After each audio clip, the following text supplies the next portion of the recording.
زموږ په اداره کې چې کوم نواقص یې هغه موږ ته تاسې را په ګوته کوي چې موږ هغه اصلاح کړو او موږ نن یو اداري مجلس لرو ستاسې خدمت دا دی ته د زما د ورور دا دی ورور جانه د رئیس صاحب سره خبره وکړه د خیره رئیس صاحب سلام علیکم برعکس سره د نیو سپیس وعلیکم السلام ډېره مننه کور مو ودان خدمت کشر ورور مې راستولی و چې وظیفه یې په داسې کړې وای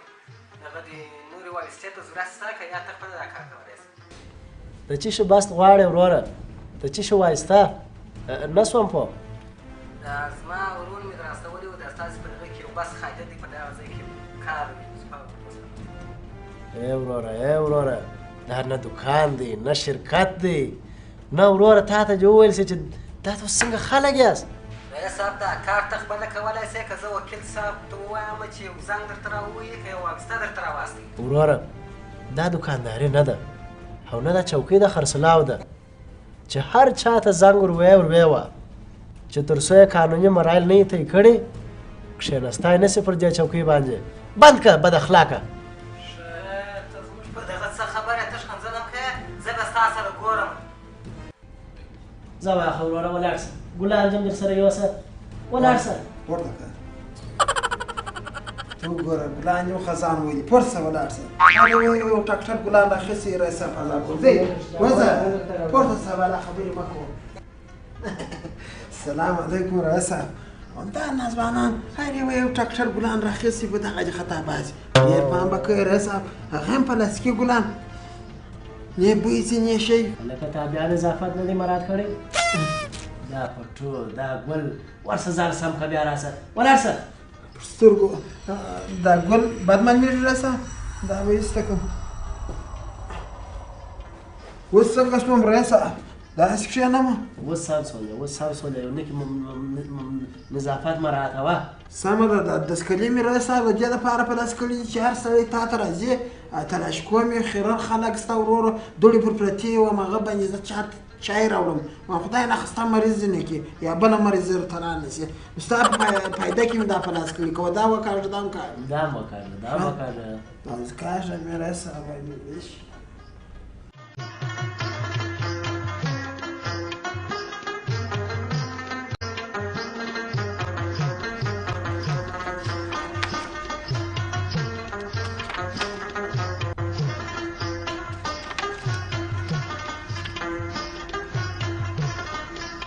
مامور صاحب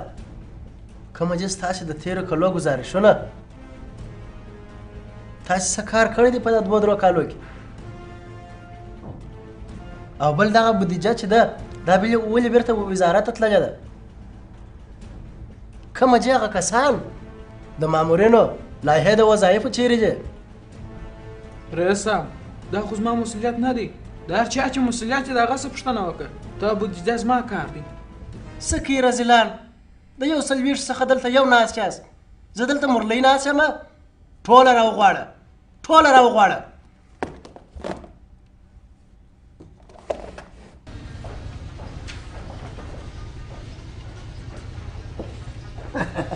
یاره زه شوم بیخي خوب ته راځي بخښه کوه بیخي ډېر خلک ورته روان دي خدای چې نه وي د خیره سره راغلی دی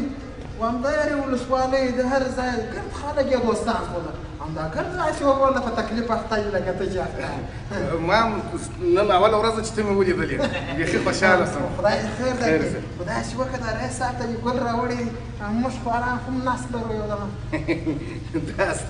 ستاسو د ناست لپاره دي ما هم سم خیر ودرېږه واده مسؤلیت زما د عمه زوی دی ستا د عمه زوی دی مسؤلیت به پر ځای کړه ګلان مو ګوره نور شی مه څوارلس دانې هګۍ مې راوړي دي د اصلي چرګې هغه به مو د خیره برکت درکړم صبر وکړه آفرین د ځان دغسې کار د نر کار کوه ګرد غور به اول ما ماتر کړی و زه څه خبر یم چې ته دغه نر څه دی رئیس صاحب دغه نوکۍ ونازوه درګور درسته ولاړو او ډېر ښه سړی معلومېږي السلام علیکم رئیس صاحب جوړ په خیر سلامت طبیعتونه دې ښه دي تاسو ښه یاست په خیر جوړ روغ الله دې تا راولي رئیس صاحب الله دې تا راولي په خیر راسې ورور جانه در خوشحاله شول هغه ستا په دا نوې وظیفه مهرباني وکړه کښېنه بسم الله ښه دی مهرباني. رئیس صاحب بیا دې مو مبارک شه. کور مو ودان. بیخي خوشحاله شولم. ته ومنه چې وم دا ستا نوم مې واورېدی بیخي وم قصر داس په ځغاسته درته را روان وم خو څه کوې چې دلته خلک بیخي ډېر وه. ما ته د خاله زوی وویل ول ما زنګ ورته ولی دی ته باید رئیس صاحب ته ورسه. دا خو داسې یو لږ توپه وه کنې د خاله زوی راته ویلي وه ول یو نازک پسه وروله. خیر خو هغه بانډار به بیا وروسته سره کوو. مبارک شه رئیس صاحب. مننه ستاسې د توفیق څخه. کور مو ودان. تاسې ول کوم نفر زنګ والی و؟ او وای رئیس صاحب تا داسې ځان ناولده اچولی دی ولې هغه د پارلمان څه چې زنګ درته راولي چې ول زه به بیا وزیر صاحب ته ووایم. ښه د څلورم بس دپاره نفر څوک دی؟ رئیس صاحب زه یم. هغه وخت چې مې د کلاب تر مخه په هغه ویش باندې ټکسي چلوئ طبیعت څنګه داسې ژر دا پیزه دې ډېره کمزورې ده. ښه وروره زده کړې دې تر کومه ځایه کړې دي؟ تجربه لرې په کار کې که یا؟ رئیس صاحب د 15 کالو تجربه لرم. 15 کالو 25 ورځې ټیک په ټیک ما دغه ټکسي د بولدک پر لین چلولی دی. در اوسه شکر دی نه یو مسلمان ما په ولی دی نه یې ټیر راسه بټ کړی دی او نه یو بل چا داسې لاس را کړی دی. خپله خواري مې کښل او د هغه دې خواته په سرانانو کې مې داسې لوکس هوټل درلودی رئیس صاحب داسې لوکس هوټل مې درلودی د هر مسلمان چې به واجره دا بینډۍ وخوړلې ول څه فواید نامې زوی او دغسې نور د دې د وکیل صاحب سره بیا باډي ګارډ وم. 100 ورځې مې دروازه خلاصه کړه او وتړه خلاصه کړه وتړه یو میاشتۍ تر اوسه نه دی راسه ازار سوی. نور ته څه وایې په دې کې؟ ښه وروره زده کړې دې څونه کړې دي؟ مکتب دې ویلی دی؟ یو ځای دې رسمي دولت کې وظیفه کړې ده که یا؟ رئیس صاحب زما خپله سر نه خلاصېږي چې ته داسې ګډې وډې داسې پیچلې خبرې کوې. ستا د مکتبه سره څه چې ته ما ته مکتب دې څونه ویلی دی؟ کوم وکیل صاحب چې تا ته ماښام زنګ والی دی هغه کار وکړه او اوس درځه ما ته هغه خپل څلورم بست راوښیه زه به وګورم که چیرې زما خوښ و خو وبې کړم که مې نه و خوښ وکیل صاحب ته به ووایم چې نیک وم هغه یم تا ته در پاته. که وکیل ته زنګ ور ووایه که بل ته زنګ ووایه که بل ته زنګ ووایه هغه ستا کار دی لاس دې آزاد. ته دغه نشین یې پر دغه لانه پر دا ګلانو باندې څه شي لیکلي دي؟ حج مبارک. ګوره چې اکا دې و که دې پلار چې تللی و چې هغه ګلان پاته سوي وم تر ما پورې دې راورسول. واخه دا دې ګلان زه چې ته نه یم تللی ورسه ستا دې مبارک سي. مبارک هر خواته څه درته وایم رئیس صاحب دغه لا پر تا باندې ډېر دي.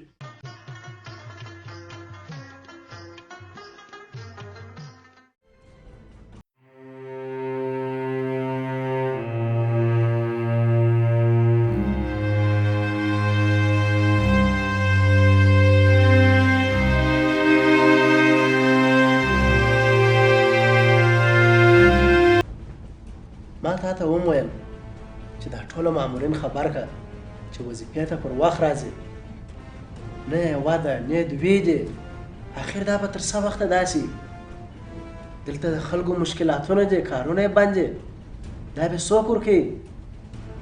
او بله ورځ ولاړم اشپزخانې ته دا مثال جوړ کړی دی دلته خاګینې دي رنګارنګ خوراکونه دي دا کانټیننټل دی سیرینا هوټل دی که د واده سالون دی معاش مو څو دی 15,000 او خوراکونه د میاشتې تاسو د 10,000 ده کوئ دا د کمه کوئ؟ دا د آخري ځل لپاره ټولو ته ووایه چې خپل کار ته پر وخت راځي. کار غواړو دلته دا دولتي اداره ده د خلکو کارونه بند دي او که بیا هم رانله نو بیا زه پوهېږم چې زه څه ورسره وکړم. تا ته ما نه وویلې چې دا دسکلیه به دې وباسې؟ رئیس صاحب په سترګو بیا وباسم دسکلیه خو تا دلته دغه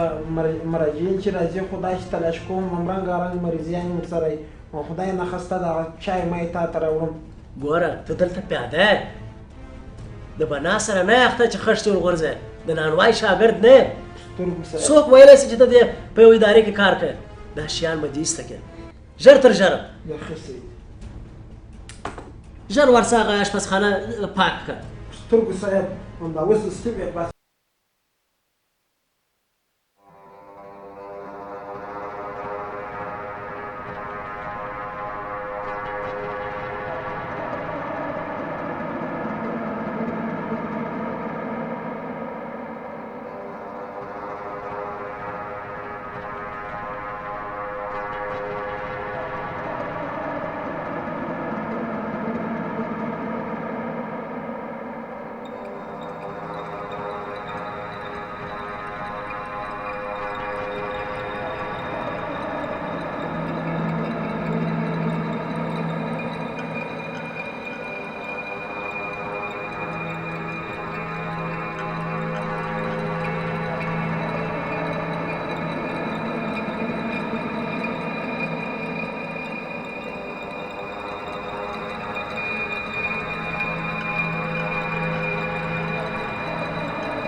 هغه ګرده په انګلیش تر لیکلی دي ورسه هغه ډاکټر راوله چې ما ته ترجمه کړي داسې نه وي دا مریضي در دغه له بتره وي ورور را څه مسخرې دي شروع کړي دي دلته د رئیس صاحب مبارکۍ ته راتلم چې ما ته یې وظیفه راکړي او اوس بیا وایه چې دا انګلیش دی ډاکټر راوله ما ته دا ترجمه وکړي ویې ته د بدن چیکپ را باندې وکړي 4000 افغانۍ مې مصرف په ځان وکړي په سر کې مې درد لګېږي ورور ته وروره درد مه درولله مریضي بیخي ډېرې سوي دي د اوبه مریضي ده کولرا ده او لشمانیا ده او چشت هر شی دی خو رئیس صاحب ما ته داسې ویلي نو زه خو ملامت نه یم بل خو باید ما دپاره په پښتو یو شی در لیکلي وی ورسه ډاکټر صاحب راوله چې ما ته ترجمه کړي وم خدای نخسته داسې نه یې په ایچایوي اخته یې به لاره روان یې ورسه وروره څونه درد درځي خط تش یو کوچني ځای ته ورځي خو د رئیس ځای ته ورځي بلا مو راواله د فیسبوک هم واچولم اوس به څو زور خلکو لایکونه راکړي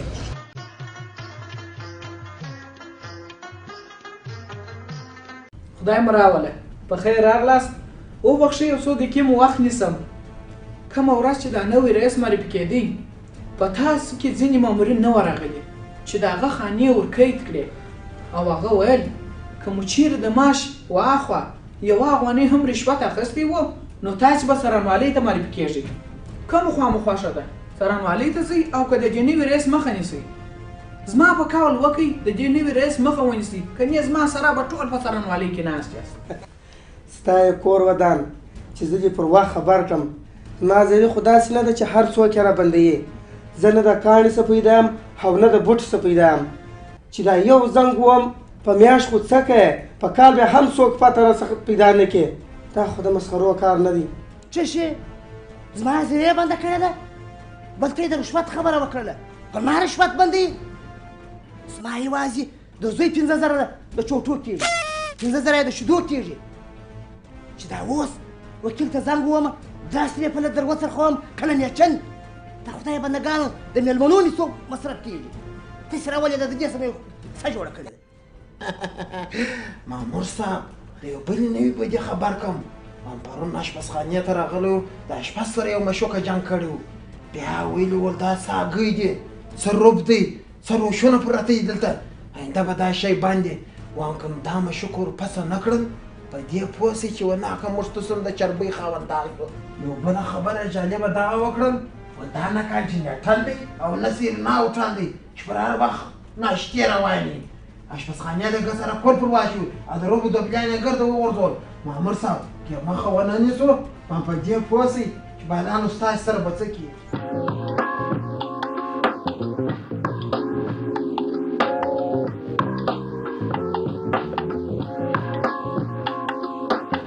السلام علیکم